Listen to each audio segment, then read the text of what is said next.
Hello and welcome to Spinster's Library. I'm Claudia and today I want to talk about reading in the late 18th century. If you've read the odd Jane Austen novel or two, you may have noticed that a lot of people in Jane Austen read books. Elizabeth Bennet, Catherine Morland, probably the two most voracious readers of Jane Austen's literature, but actually so many of her characters like to read and make that a point of discussion. And there's lots of talk about reading books in Jane Austen's novels, but how common was it? And how were contemporary attitudes to reading at the time?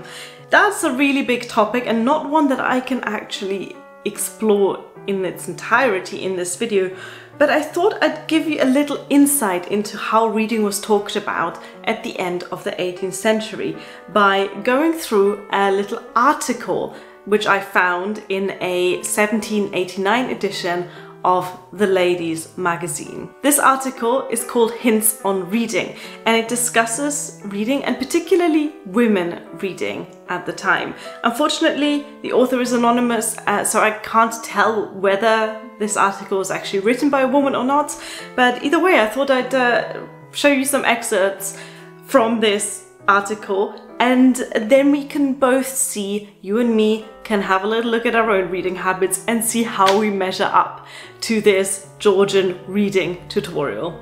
This is how it starts. Not above 2 centuries and a half ago, they were few to be found who could read or write. It is now difficult to find any unless among the very lowest classes who cannot read and write. Books are heaped upon the world, not in small quantities, but in multitudes. This is a problem that we in the 21st century surely can identify with. Too many books, too little time. Our ever-growing TBRs are not getting any smaller the more we procrastinate and browse bookshops instead of actually reading the books that we already have. But it's funny to think that that was an issue in 1789 as well, that the books are heaped upon the world in multitudes, more than we can ever get through.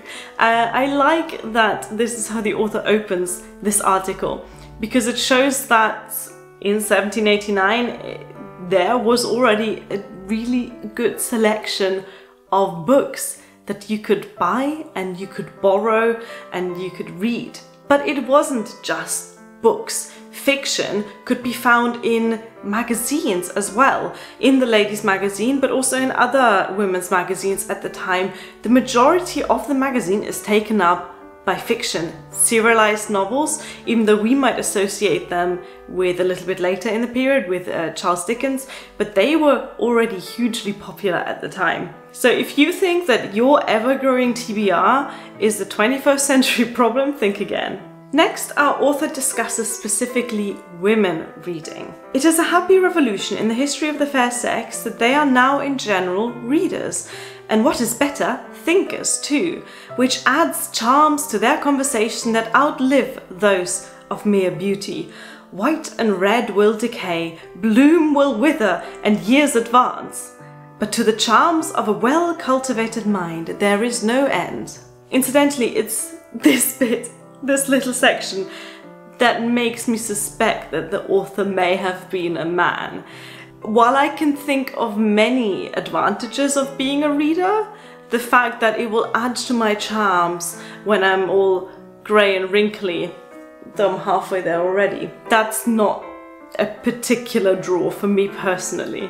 The present age prides itself justly on many excellent female writers which it possesses, but all ladies are readers. And that is true. The present age, the late 18th century, really did bring out many, many women authors.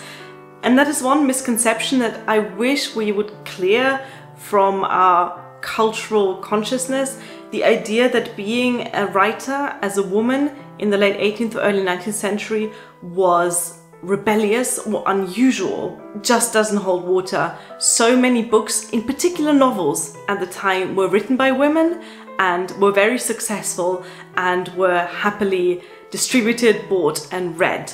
But bless me, where am I running into a downright panegyric on the fair sex when I meant to offer a few hints on reading? Yes, thank you, let's get back on topic. Reading, I say, should be regular, not jumping from history to novels, from novels to divinity, and from divinity to poetry. A friend of mine, whom I shall call Eugenio, is a great reader. His mode is this. In the morning, he reads the newspaper. At noon, he studies history. After dinner, books of entertainment. And in the evening, new books and pamphlets.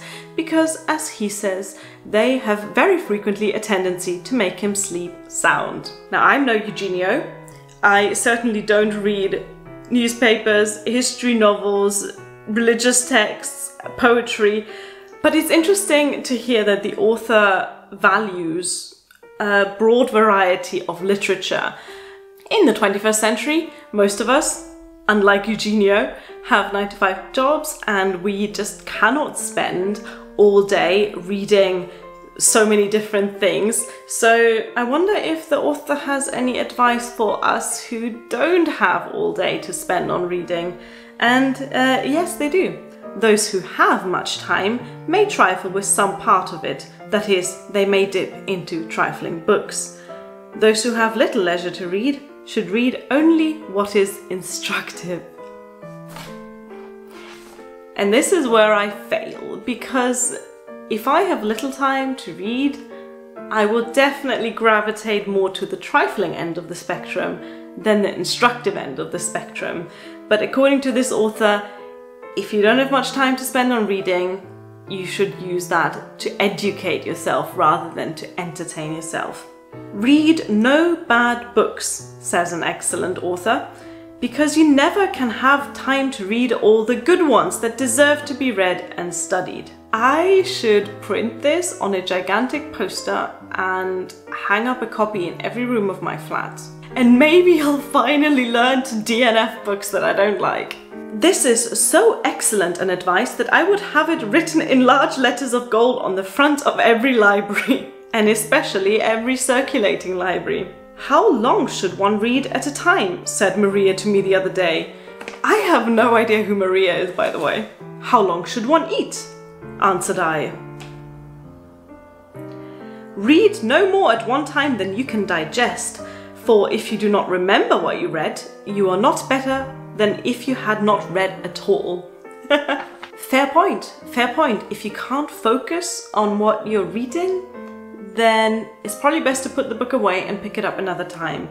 Some books are to be read once, and some always to be read, just as we find some persons in the world whose company we never wish to be in a second time, and others whom we wish to be with often and always, if it were possible. I love this as well, because I love rereading books. In my head, there is this selection of books that I will always gladly return to and that I know I'm going to love on every single read. Then there are other books that I finish and I think, yeah, maybe I'll reread this in the future. And then there are books that I finish and I'm happy to never look at it again. Some books may be hurried over, for they contain nothing worth retaining.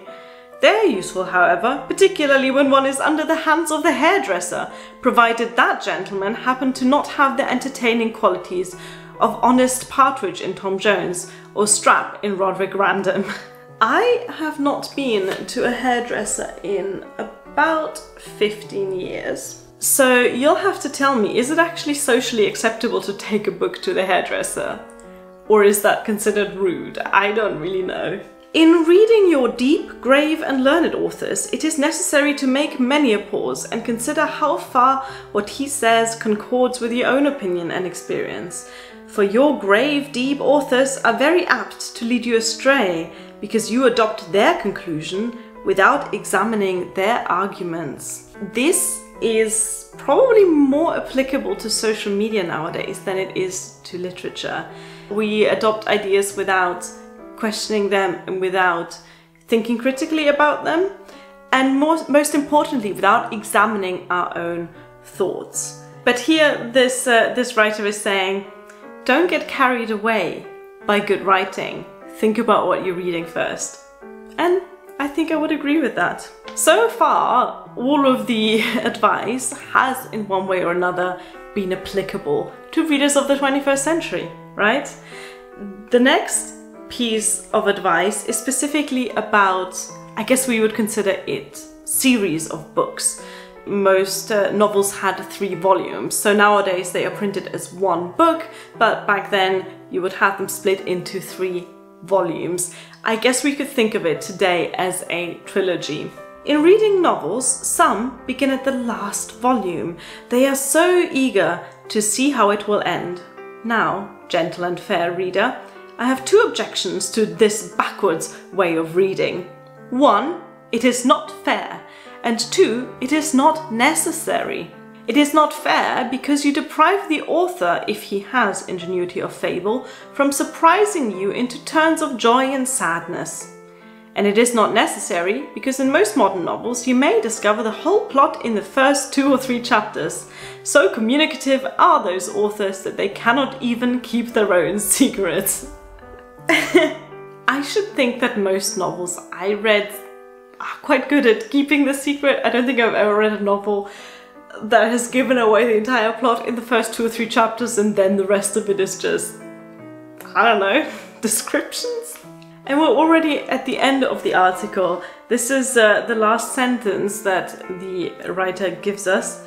But perhaps my hints on reading are already too numerous.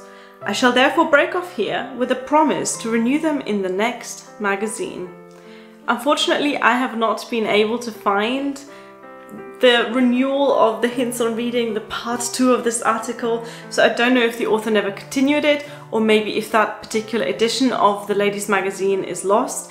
If you happen to know whether there is a part 2 to hints on reading, let me know in the comments. I'd be very curious to look at it as well. But there you have it. This is what one person in 1789 thought about reading and the advice they gave the readership of the ladies magazine. Do you agree? Do you disagree? How much of this do you follow yourself? And are you surprised by just how relatable these problems are to us modern reader? I was really surprised when I was looking at this for the first time about how many things I agreed and how many issues that I thought are 21st century problems actually have been plaguing readers since Georgian times.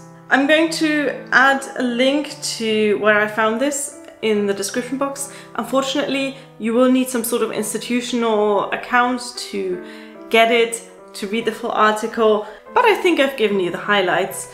Please do let me know how you measure up with your average Georgian reader according to Hints on Reading. Thank you for watching. Bye!